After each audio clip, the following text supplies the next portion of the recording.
Hello, hello, hello. Welcome back to the channel. I just kind of wanted to talk about the MSF course and just some of the things that before you enter the MSF course, what to expect, and during the MSF course, what to expect.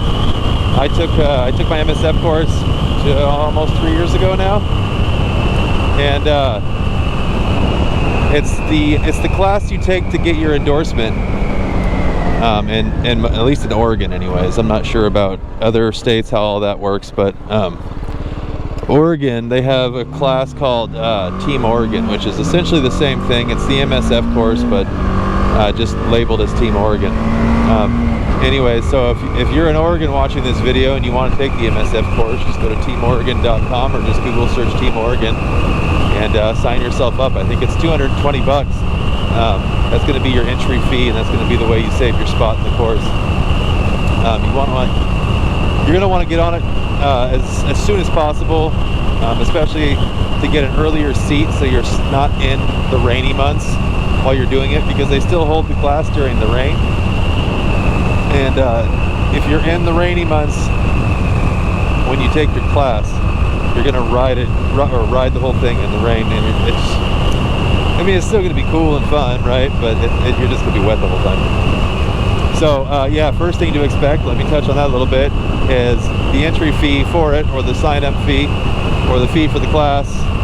$230 is what you're gonna end up paying for it, and that's gonna get you a weekend of riding with all their instructors.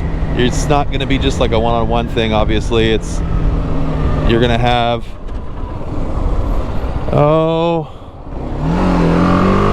see, when I did it, I had about 10 or 12 different people in my class with me. So it was actually pretty cool. You're going to experience a whole variety of riders, like as far as skill-based riders are concerned. Some guys are coming from like dirt, some people are coming from nothing. And there's going to be some people like myself who was just super interested in it, and I wasn't a natural with it by any means, but you know, it all really comes down to your confidence level in yourself, not necessarily in riding, but just the confidence you have in yourself. So if this is something you want to do and you feel pretty confident about it, then you probably will do really, really well. If, however, you don't feel confident and riding motorcycles seems scary to you, then it's definitely going to be a challenging process for you to get through that course. But with all that being said, it is a fairly easy course, but what they teach is the fundamentals and the basics of the course. So it's actually a really beneficial thing to go and learn. A lot of people just choose to get their permit. I don't know what this is in the road. This black line looks like an oil strip. Get away from it. Anyways, a lot of people just choose to get their permit and then eventually get their license. And I'm not even sure if the DMVs in Oregon have that kind of test anymore. I think it's all through the Team Oregon. So now, when I did it, it was during COVID, so there was no classroom time, which made it nice. You were just out on the bike all day, and it was a Saturday, Sunday deal, and you did Saturday and Sunday on the bike, and you started at 7, and I almost want to say it was 8-hour days. I can't 100% remember, but just plan for 8-hour days. So you're going to want to bring food, drink, because you do get a 20-minute break, I believe. So you want to bring food, drink, and that kind of stuff. And if you're doing it in the months where it's going to rain, you're going to want to bring rain gear. If you're doing it in the summer, you're going to want to be able to wear things that you can shed, right, if you're getting hot. So another thing you're going to want to look at is the requirements for the course. They're all pretty standard. You're going to want to wear a jacket or some sort of long sleeve. And on top of that, you're going to want to wear jeans, and you're going to want to wear boots or shoes that are over the ankle height. So something like high top, I don't know, Vans or Converse, something like that protects your ankle is really what they're looking for. You can go to like a cycle gear or like to a cycle gear store or cyclegear.com or revzilla.com, and you can purchase really cheap riding shoes, which are just virtually useless when you actually start riding your motorcycle. They're a terrible piece of gear. There's zero protection on them, but they're like 50 bucks. You can buy them and go take the MSF course and then throw them away and get nicer ones, just simply because they have zero protection. So from my best advice, I would tell you to go, and if you're serious about pursuing this as a hobby for years to come, then just go and buy gear that's nice now, and that way you're not having to buy gear over and over and over again. But yeah, so just prepare for long days on a bike. That's really what it comes down to, is you want to prepare for long days on a bike. They're small bikes. They're like 250cc, I think, is as big as they go. And you're going to want to prepare for that because you're going to be sitting for a long time. So whatever you wear something that's comfortable, whether it be rain gear. So you want to make sure your rain gear is comfortable. If it's in the sunny months, summertime, springtime, that kind of stuff, you're going to want to make sure that you have layers that you can shed. But if it's springtime, obviously you're going to want to make sure you can shed layers, and also that you can add layers in case it rains. But yeah, prepare for long days on the bike, and also prepare to just get it through your head that you might fall while you're taking the course. That's definitely something that might happen.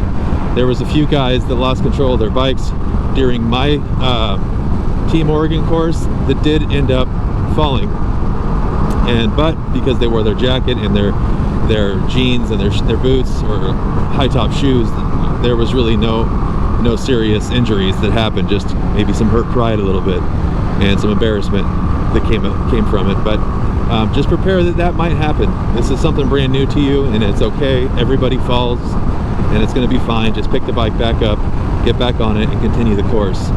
And if you have the ability to practice riding beforehand, I would definitely say, yeah, go do that in a neighborhood or somewhere that's safe, somewhere that's not on the road, not in traffic, simply because you're going to want to practice your slow speed maneuvers. You're going to want to practice stopping. You're going to want to practice downshifting and shifting up. You're going to want to practice starting from first gear and learning how to use the clutch, because all this stuff is going to be brand new to you.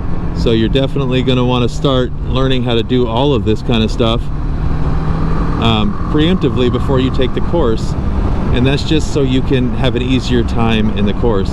And the final test, they take you through this obstacle course, and you have to do some like weaving in and out of cones, stopping in a certain distance, and yeah, and they're going to teach you the concept of counter steering.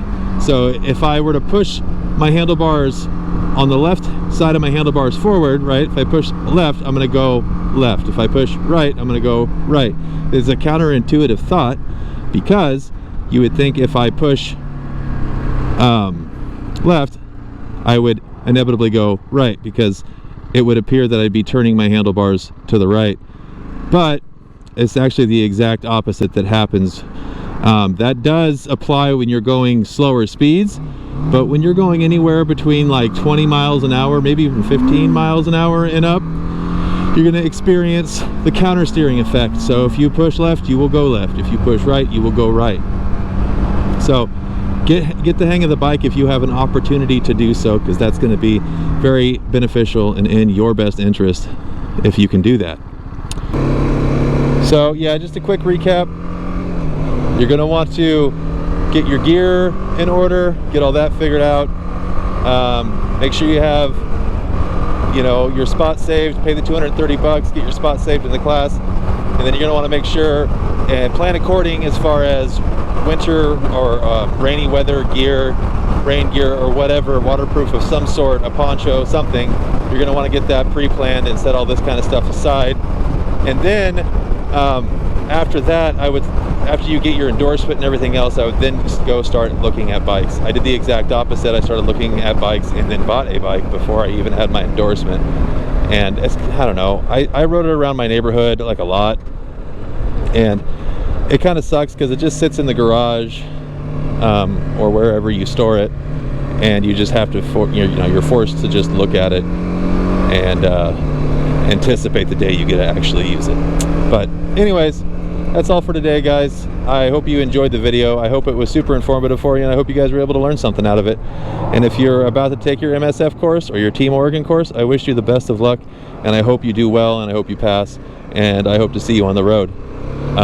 Anyways, have a good one, guys. Like, share, subscribe, and let's get this channel to 100 subscribers. That would be awesome. I appreciate all of you guys. Have a good one.